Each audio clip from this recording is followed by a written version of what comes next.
Bonjour les amis, content de vous retrouver sur ce nouvel épisode. Aujourd'hui, Passion Autosport du Var fait son cinéma.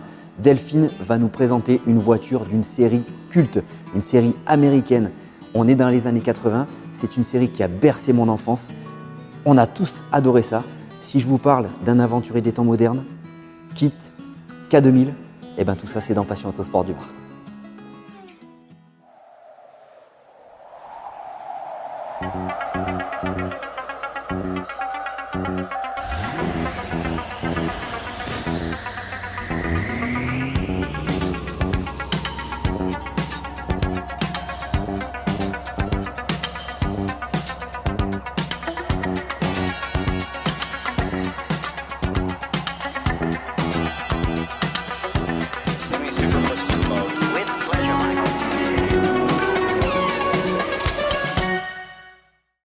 Salut, alors aujourd'hui, l'histoire n'est pas courante parce qu'on va quitter un peu les autos de sport, on va quitter un peu les voitures anciennes qu'on connaît bien, terminer avec la 203, l'Opel Kadett GTE, la 5 Turbo. Aujourd'hui, on va faire une place au cinéma. Alors le cinéma, pourquoi ? À mon avis, il y a plein de films qui n'auraient pas eu leur renommée et leur succès s'il n'y avait pas eu à l'intérieur une automobile avec celle du héros. Donc, évidemment, on connaît tous la coccinelle à Monte-Carlo. S'il n'y avait pas eu la coccinelle, il n'y aurait pas eu de coccinelle à Monte-Carlo, c'est évident. Alors, des voitures qui ont fait le cinéma et les séries, il y en a quelques-unes. Je vais commencer, une fois n'est pas coutume, par une camionnette.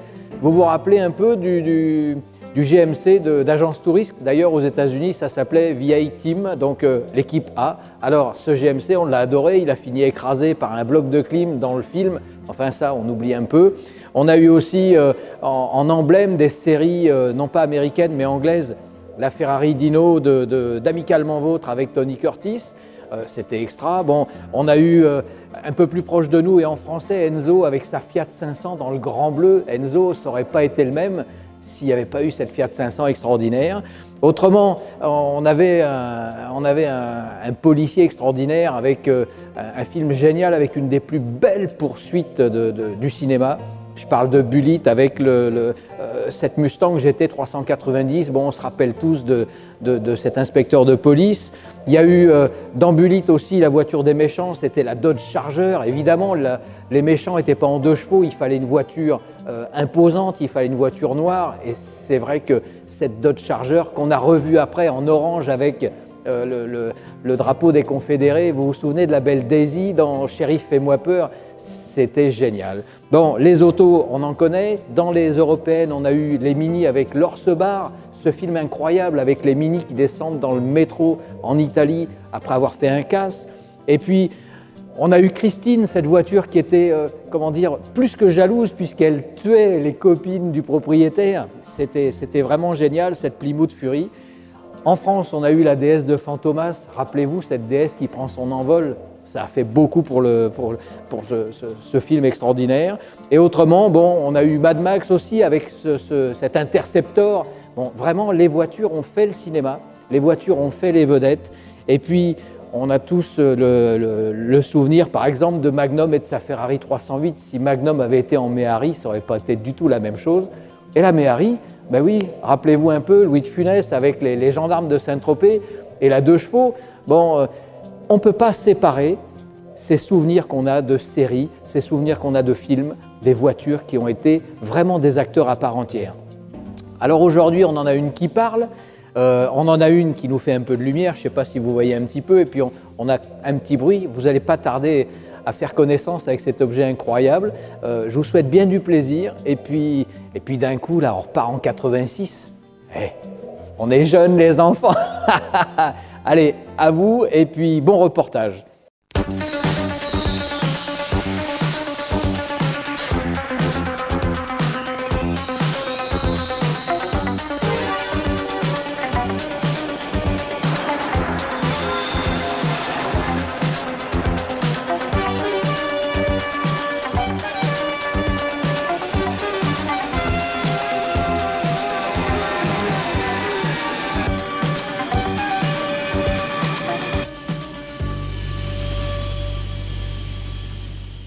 Salut Delphine. Salut. Ah bah écoute, c'est un grand plaisir de te recevoir dans Passion Autosport du Var. Et là, aujourd'hui, on a beaucoup à détailler. Alors, je t'en prie, installe-toi. Deux passions réunies aujourd'hui sur ce plateau de Passion Autosport du Var. Waouh, c'est génial, il y a de la passion partout. Oui. Alors, elle te réunit, toi, la passion pour l'automobile et la passion pour une série qui a bercé notre enfance.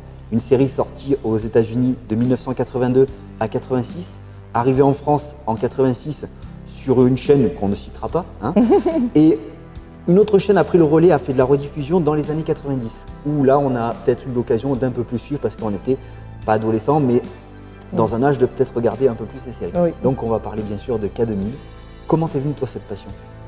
En regardant la série quand j'étais petite, et j'ai de suite accroché sur la voiture qui parle, avec David Hasselhoff, bel acteur forcément, et plus tard… Un aventurier des temps voilà, c'est ça. C'était énorme. C'est ça. On y est. Si je me mettais un petit peu de musique. Parmi tous ces boutons, il doit sûrement y avoir la radio, non? Que veux-tu entendre? Qui a parlé? Tu désires des renseignements sur la région? Ah non, je veux surtout savoir qui tu es. Oh, ne prends pas ce ton affolé. Cela n'a rien de surnaturel. Et j'essaie de me rendre utile. Tu entends la voix d'un ordinateur qu'on a désigné comme le KITT 2000. Le kit, si tu préfères. Mais je crois que je ne préfère rien. Je n'ai pas envie du tout de rouler dans une voiture qui sans arrêt pourra me parler. Ou je dis à Devon de te débrancher, ou bien qu'il se cherche un autre chauffeur. Je ne suis pas programmé pour me débrancher. Alors dans ce cas, je reste ici, Kit. Ou plutôt, je vais aller reprendre contact tout de suite avec Devon. Alors pas un mot, je veux entendre de la musique et surtout ne me fais aucune suggestion. Je vais me la choisir. Comme tu voudras, mais j'entends très nettement dans ta voix une irritation, sans aucun doute due à la fatigue. Mieux vaudrait peut-être mettre en conduite automatique par sécurité. Non, je ne mets rien du tout. On en reste là. Bonne nuit. Bonne route. Alors là, j'arrive pas à le croire. Du coup, alors cette passion, elle a grandi au fil des années. Oui. T'es resté dans cette série parce que elle a marqué l'enfance et l'adolescence de tous les jeunes qui étaient là dans les années 90. Il arrive un moment donné où tu dis, j'en veux une. Oui. Qu'est-ce qui se passe dans ta tête là? Eh bien, c'est est-ce que je peux en avoir une? Quelle marque et quel modèle c'est? Parce que je ne connaissais pas à l'époque les voitures américaines. Et oui, c'est ça, ça me traverse l'esprit. Et plus tard, je voudrais avoir Kit. Donc tu l'as, tu as Oui. réussi à l'avoir. Il y a une belle histoire derrière, donc tu Oui. fais de belles rencontres, C'est des ça. rencontres de passionnés. Oui, et tu arrives à réaliser ton rêve, quoi. Voilà, tout à fait. C'est, on va dire, une triste, belle histoire. En 2003, j'ai rencontré un homme sur une concentration américaine qui avait une réplique de K2000. Il s'appelle Thierry Antonelli.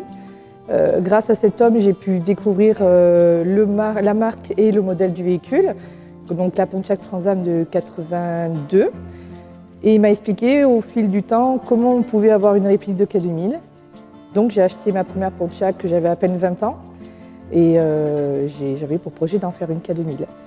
Et malheureusement, cet homme nous a quittés en 2012. Et 4 ans plus tard, j'ai la famille qui m'a contactée et j'ai pu acquérir ce véhicule en vendant ma Trans Am que j'avais à l'époque. Ouais, Donc en fait, elle appartenait à mon meilleur ami, comme je disais. Et, donc, voilà. on va lui rendre, c'est un bel hommage en fait aujourd'hui aussi parce que Oui. du coup, tu as la voiture, il y a eu un énorme travail dessus. Énorme. Toi qui le connaissais donc bien, est-ce que tu arriverais à savoir combien ça représentait d'heures? On verra tout à l'heure le tableau de bord, c'est monstrueux, ça a dû être un boulot titanesque. Oui, énormément. C'était à peu près 10 ans de travail. Il m'avait raconté que c'était 2 ans pour le tableau de bord, avec l'aide de son beau-frère. Et en fait, il avait commencé, donc il avait acheté une Firebird de 90, parce qu'à la base, c'était une Firebird de 90 toute grise. Il a fallu totalement la modifier, donc changer la couleur, changer l'intérieur, acheter le tableau de bord donc, qui a été pris sur Internet. Donc ça, c'est facile. Si vous voulez une K2000, vous allez sur un site Internet. Il y a des sites qui proposent ce genre de tableau de bord. Et ensuite, si vous l'achetez directement fait, vous n'avez plus qu'à l'installer sur le tableau de bord. Et là, bon, par contre, il faut être doué en électronique, en mécanique, avoir du temps et de la patience. Au niveau de l'instrumentation, tout est au détail près, Voilà, comme dans la c'est série. ça, C'est-à-dire comme dans que la c'est série. vraiment la réplique, on la prend, on la met dans le film, on ne voit que du feu. C'est ça, tout à fait. Bon, il faut du temps, de la patience pour y arriver, mais on peut avoir une K2000 grâce à ça. Et pour le tableau de bord, ça a été 2 ans de travail. Donc pour tout installer, voilà, tout fonctionne parce qu'il y a Vous verrez tout à l'heure, presque tous les boutons sont fonctionnels.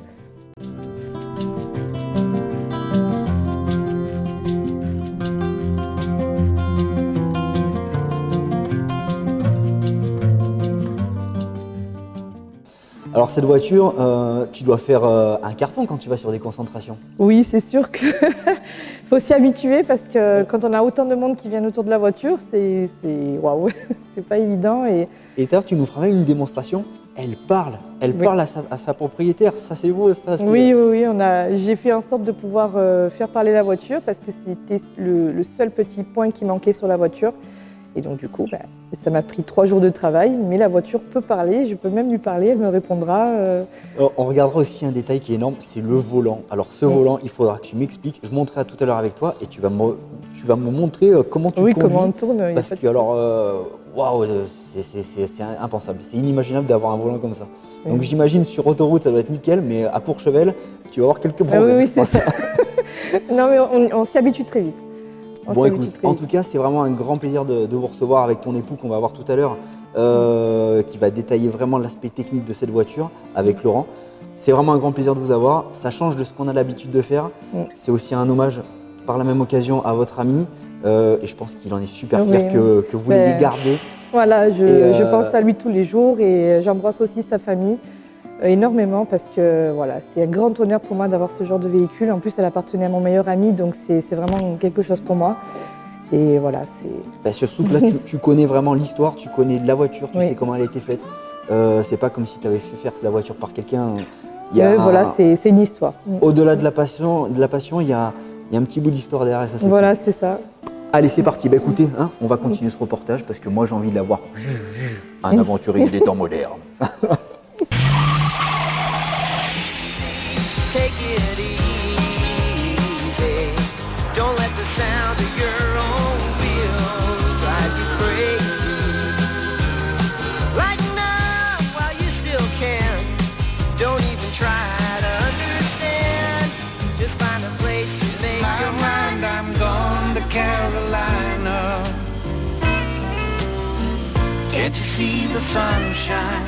And can't you just feel the moonshine? Ain't it just Lazar tonight, with a billion stars all around? 'Cause I got a peaceful, easy feeling, and I know you won't let me down. Attention, Michael, tu t'endors. 'Cause I'm all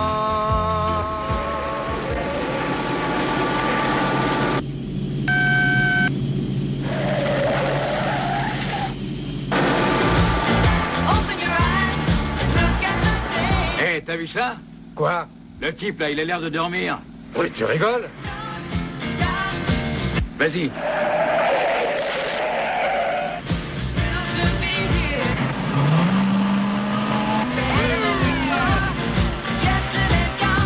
On va s'approcher pour le réveiller, hein? Oui, perdons pas de temps, on arrive bientôt au virage.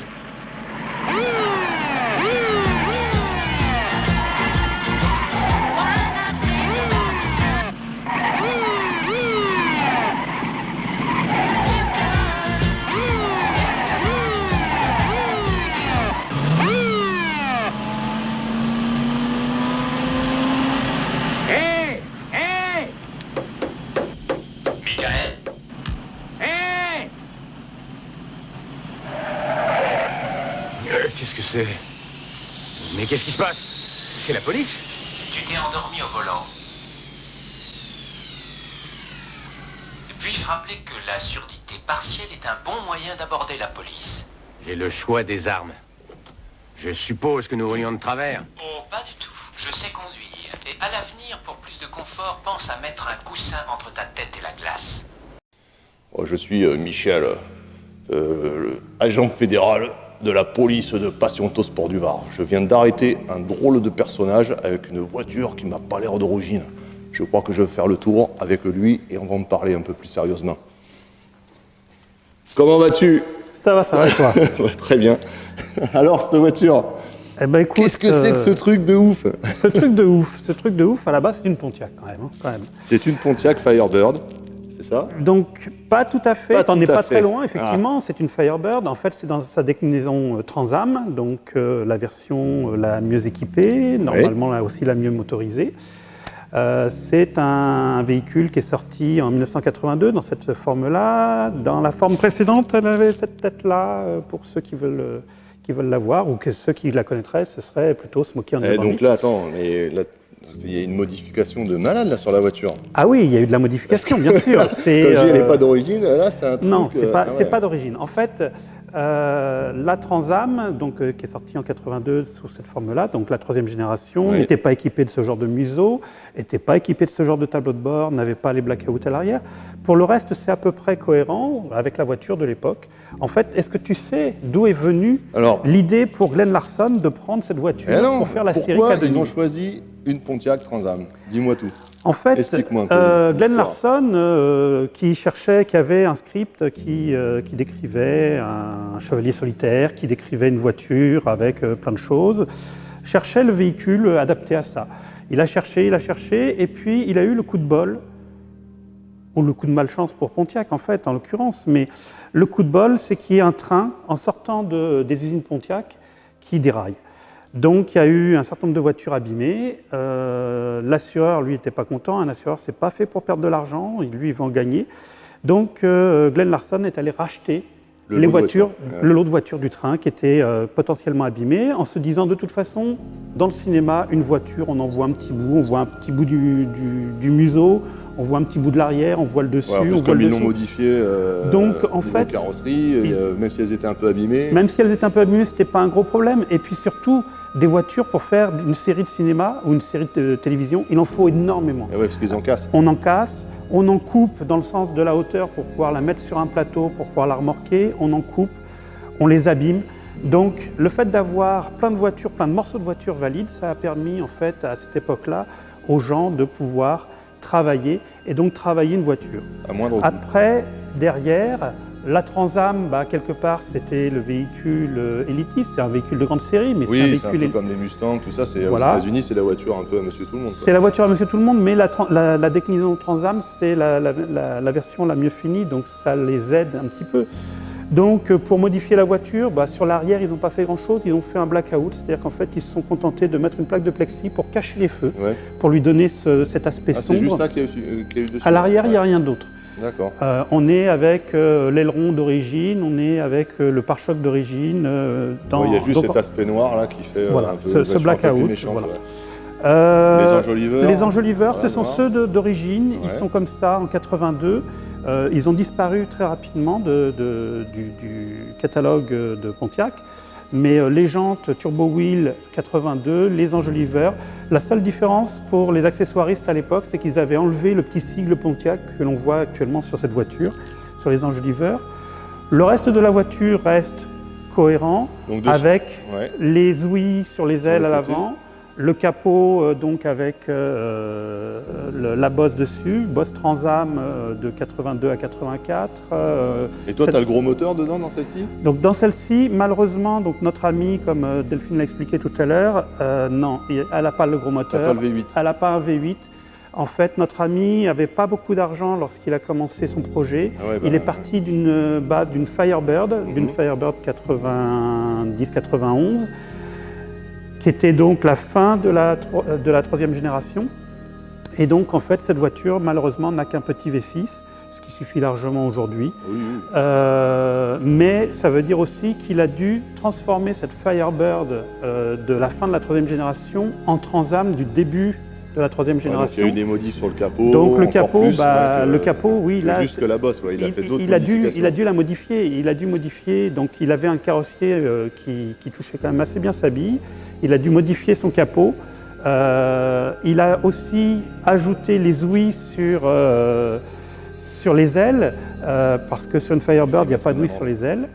Et puis bien sûr, il y a la partie museau, le fameux museau de K2000, ça c'est quelque chose.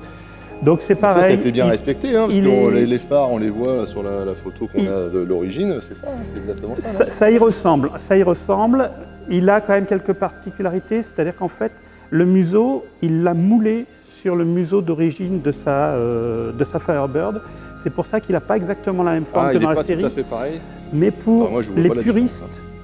pour les vrais puristes de la série, eh ben, en fait, vous vous rendrez compte que dans la série, il y a eu plusieurs museaux. Ouais. Il n'y en a eu aucun qui soit aussi proéminent, qui dépasse autant du véhicule, mais il y a eu plusieurs museaux. D'ailleurs, pour ceux qui regardent la série très attentivement, vous vous rendrez compte qu'il y a eu plusieurs museaux. Il y a eu même le museau Trans-Am d'origine de 82. De la même façon, il y a eu plusieurs tableaux de bord. Dans ma mémoire, je ne me rappelle pas qu'il y ait cette pointe devant. Là. Exactement, voilà. En fait, le museau, il est ouais. un peu plus plat. Il n'y a pas cette pointe. Et il n'y a pas cette forme, en fait, aussi prononcée sur l'arrondi. Après, le scanner est à sa place. Le scanner, tout ça, ça fonctionne Le scanner fonctionne, tout à fait, oui. Sur l'intro, nous l'avons vu. Delphine nous montrera tout à l'heure. On le remontrera, il n'y a pas de problème. Les phares qui ont été ajoutés aussi, donc les antibrouillards qui ont été ajoutés en dessous et les clignotants qui ont été mis en dessous. Au début de la série, les clignotants se trouvent en lieu et place des clignotants d'origine, c'est-à-dire en fait que le museau est découpé un peu plus bas de telle façon à avoir les clignotants à cet emplacement-là, qui est l'emplacement d'origine. Voilà globalement pour la voiture. Bon, il y a quand même eu un sacré travail. Quoi. Ah, il y a eu un travail. Il a déjà passé 2 ans sur le tableau de bord, le museau. Bon, Donc, après, le reste, ça va. Quoi. Thierry est quelqu'un que j'ai rencontré en 2003. En début 2003, il avait monté son museau. Il l'a repris après. Il y a eu plusieurs reprises sur le museau. Il n'avait pas encore fait les blackouts à l'arrière. Il n'avait pas encore monté tout le tableau de bord. Il l'a monté petit à petit. Il est même allé jusqu'à respecter la couleur de l'intérieur. Car en fait, dans K2000, l'intérieur, il est tan comme ça. Ce ne sont pas les bons sièges. Il avait prévu de changer le siège pour les sièges d'époque. Bon. C'est compliqué de quand même d'avoir la même voiture que David. Hein. Ah, c'est clair. Nous ne sommes pas David. Voilà.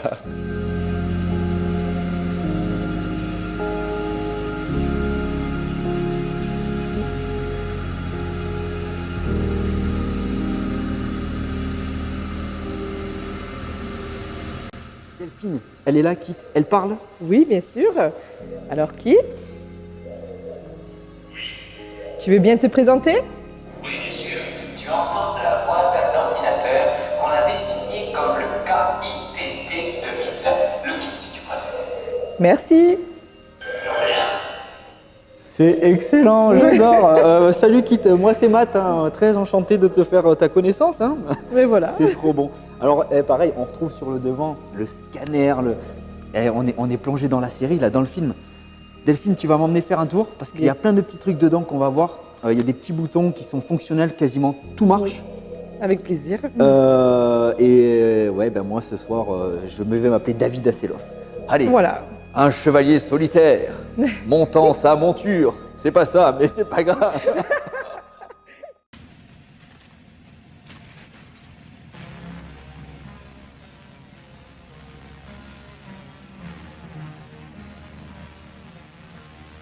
Qu'est-ce que c'est que cet engin? Je veux sortir de là. Ouvrez ça. Je veux sortir. Désolé, Michael, je ne peux pas ouvrir. April m'a programmé pour que je te retrouve et que je te ramène à la fondation. Je veux sortir de là. N'insiste pas, Michael. Pour le tableau de bord, nous avons ici les miles, le nombre de kilomètres parcourus, mais bon, de toute façon, ça revient à 0 car on débranche la batterie tous les soirs, donc ça revient à 0. Ici, nous avons donc les boutons verts pour dire que c'est pas en marche.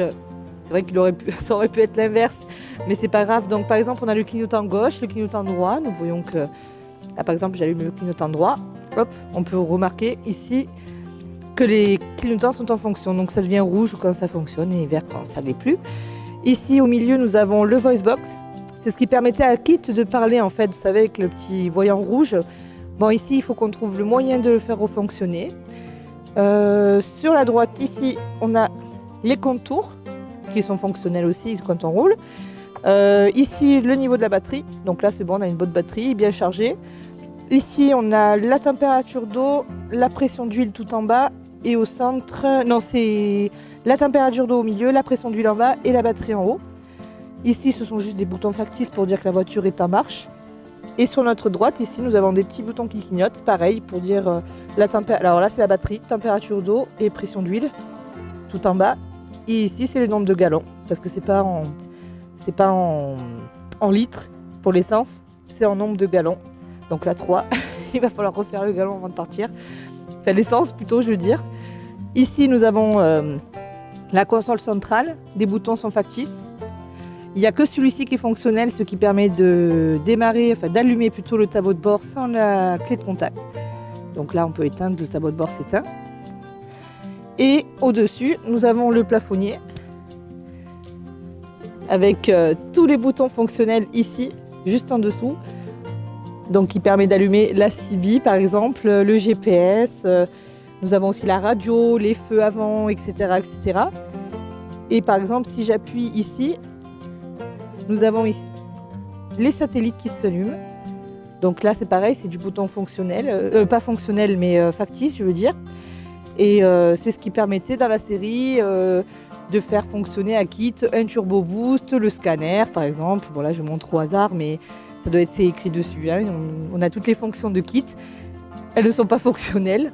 On aimerait bien faire en sorte qu'elles le soient. Par exemple, le siège éjectable, ça peut être sympa. Et voilà, je pense que j'ai fait à peu près le tour. Voilà, donc là, c'est pareil, on a des petits boutons. Voilà, c'est du factice. Il y en a un qui est fonctionnel, c'est le klaxon. Et donc, l'ancien propriétaire a fait en sorte qu'il y ait un maximum de boutons fonctionnels et que ça ne soit pas que du factice. Donc voilà, pratiquement, je dirais qu'il y a 70% du tableau de bord, entre le plafonnier et le tableau de bord qui fonctionne. Attention, police, vous êtes cernés. Oh, comment tu m'as reconnu? Je comprends pas là. Bon, après avoir fait le procès verbal et vérifié la conformité du véhicule, je t'autorise à aller en essai routier avec Mathieu et au concours de boules de pierre au feu. Comment dois-je prendre cela au pied de la lettre? Bah écoute, tu le prends comme tu veux, tu vas en essai, tu vas à la boule et on n'en parle plus.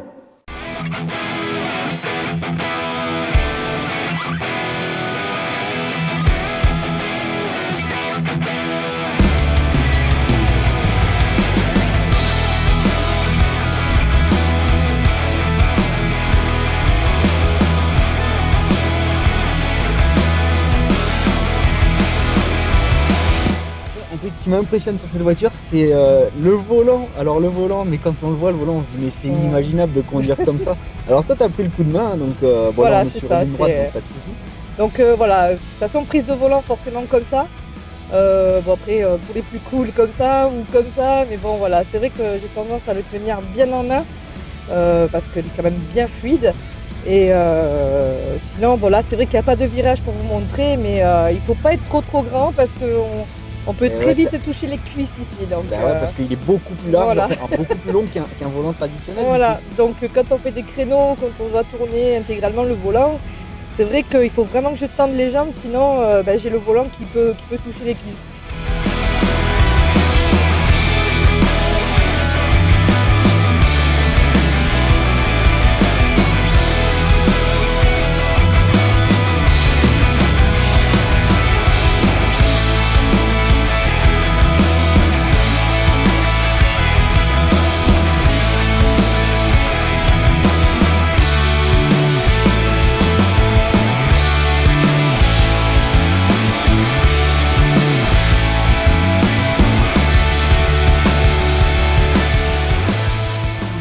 Je sais pas comment tu fais, mais il faut vraiment... ça fait bizarre. Hein. Ça fait vraiment bizarre de tenir un volant comme ça. Moi qui suis habitué un peu au sport automobile et tout, waouh, là c'est... Ça fait drôle, hein. C'est autre chose. On dirait un avion.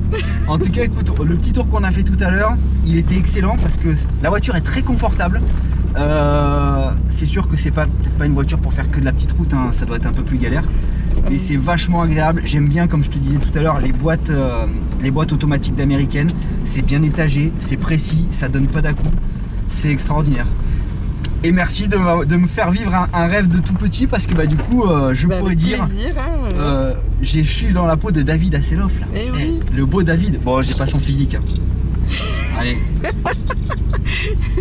Ils sont où les méchants? C'est parti.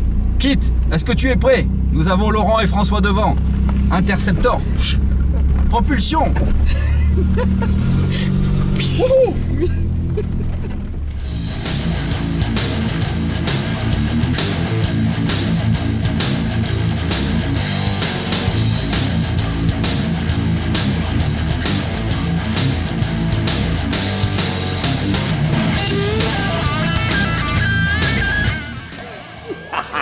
Retrouvez Kit et K2000 à partir de septembre 2018 sur Passion Autosport du Var. Avec Michel, Micheline. avec Avec le chef de la sécurité du Var de la région de Papa. il grandit, c'est la blédine ça, mais il grandit de plus en plus. Elle me va bien, ta casquette là, elle me va bien. Allez, bon, et quand même, merci d'avoir suivi. Ah Michel, oh, je suis chef de la sécurité. Bon, je peux finir ma présentation. Allez, bon, plus sérieusement, merci d'avoir suivi ce reportage dans Passion Autosport du Var et je vous retrouve la semaine prochaine.